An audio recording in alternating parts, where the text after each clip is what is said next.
Hi, I'm Steve from Nothing Ventured, Nothing Gamed, here to give you a quick overview and first impressions of the newly released computer version of the board game GloomHaven.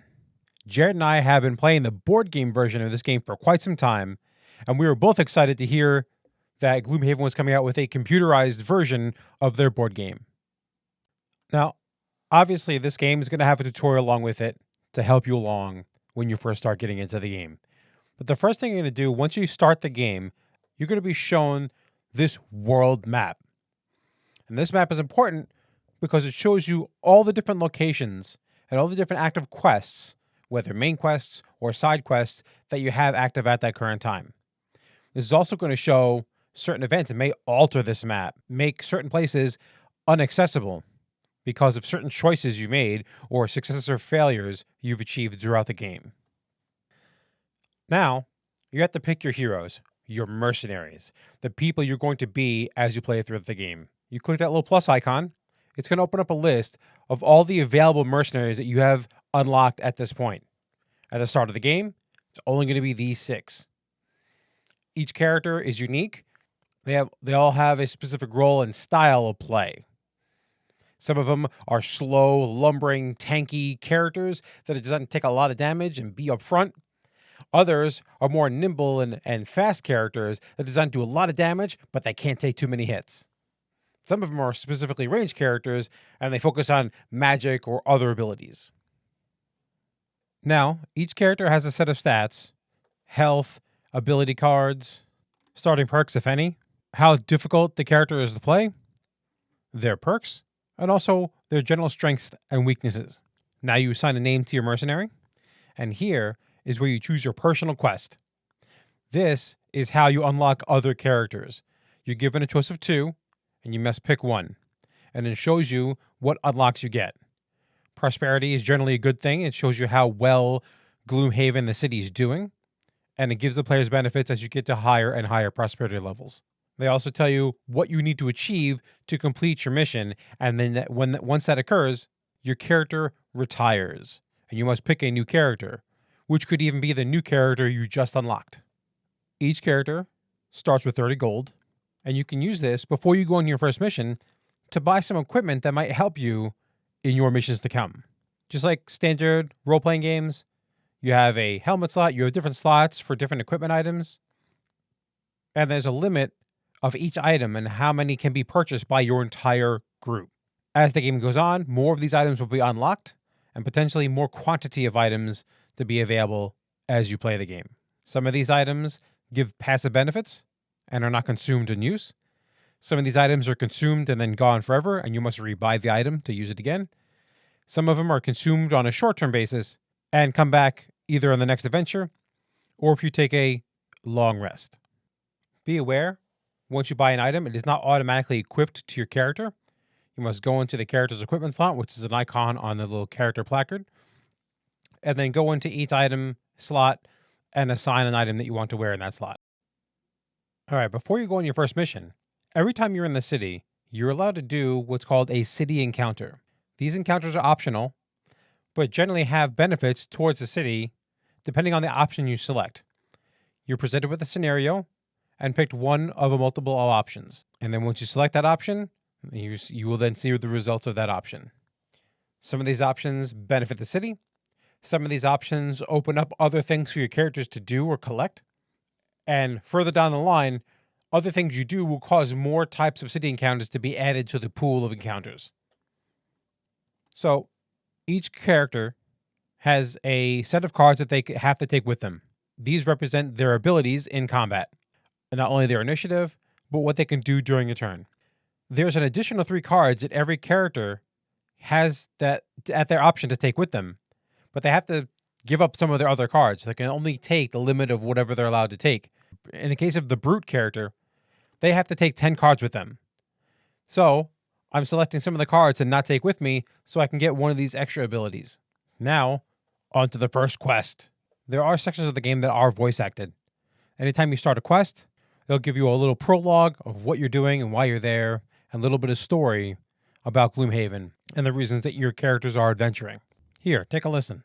Everyone needs to eat. Whatever your reason for coming to GloomHaven, out here on the edge of the world, that simple fact is never going to change. A mercenary can't fight on an empty stomach. So when Jexera, a Valrath woman wearing a red cloak and enough gold jewelry to keep you fed for a decade, approaches you in the Sleeping Lion and offers to pay you 10 gold coins to track down a thief and retrieve some stolen goods, well, seems like as good an excuse as any to sober up and start paying off your tab. So at this point, your adventure party is on their way to the first mission. There is a road event. Something happens on the way to the adventure, and it gives you a conundrum of what's going on and then a decision that you as the party must make together. Similarly to city events, there could be potentially more events added depending on your choices later on in the game. So once you get into the dungeon, there's another choice you have to make. Unlike the personal quest, there's also a battle goal. Each character selects one of 2 battle goals. It gives you a little achievement that you have to try to complete during the dungeon. If you manage to complete it, you will be rewarded with some perk points. Perk points allow you to upgrade your character's attack ability and modify their attack deck to either remove bad stuff or add beneficial abilities. All right, so you finally got to the dungeon. On the right-hand side, it gives you your main objective in the game. In this case, you have to kill all the monsters in the dungeon. There also will show your character's individual battle goal. It keeps a reminder for you to keep that in mind when you're playing the game. Each character must select 2 cards from their hand of cards. All your cards start in your hand, and as you play your cards, they are discarded or buried as the card states. The first card you select of these 2 cards denotes your initiative. The higher the number, the slower you are to go. The monsters also have an initiative, but that's only selected until after all the players lock in their cards. As you notice, all the cards have 2 sections, a top section and a bottom section. Based on your initiative, when you start your turn, you will play both cards. On one card, you will play the top part of the card and follow all the instructions for that card. And the second card, you will play the bottom part of the card and follow all the instructions for that. Typically, the top of the card is more focused on attacking. The bottom part of the card is typically focused on movement. This is not always the case, but this is a general rule. If for some reason, by the time your character goes, that you don't want to use the ability on the top part of a card or the bottom part of a card, you can choose instead to use the top part of the card as a basic attack of 2 damage, or on the bottom part of the card as a generic 2 movement. Your character will exhaust if you run out of hit points due to damage, or if you are unable to select 2 cards during your turn. Oh, my beef, why did you do that? GloomHaven, the computer game, is a very honest recreation of the physical board game of GloomHaven. It has the same feel and the same rule set as the original game, while it automating all of the monster turns. In the original physical board game, the players themselves were responsible for operating all of the monsters, setting up the board, pulling the minis out, and also dealing with how treasure is applied and all the different tokens. This game automates all of that, and all you have to worry about is the control of your character and the decisions you make. If GloomHaven the board game felt like a daunting task to play, because it's a big box and it's got a lot of stuff in it, this game simplifies that without losing any integrity of the original game. And considering on the price point that the computer game is a much less inexpensive version of the game, considering the board game, at least when I purchased it, was over $100. And this is quite a bit cheaper than that on Steam currently.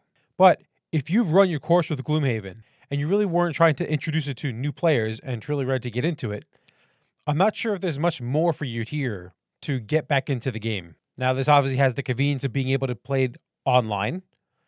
So if you wanted to get your friends to play and you never really could finish the game and get scheduling done, this makes it much easier to be able to call up your friends, get on your favorite voice communication software app, and just jump in and play the game.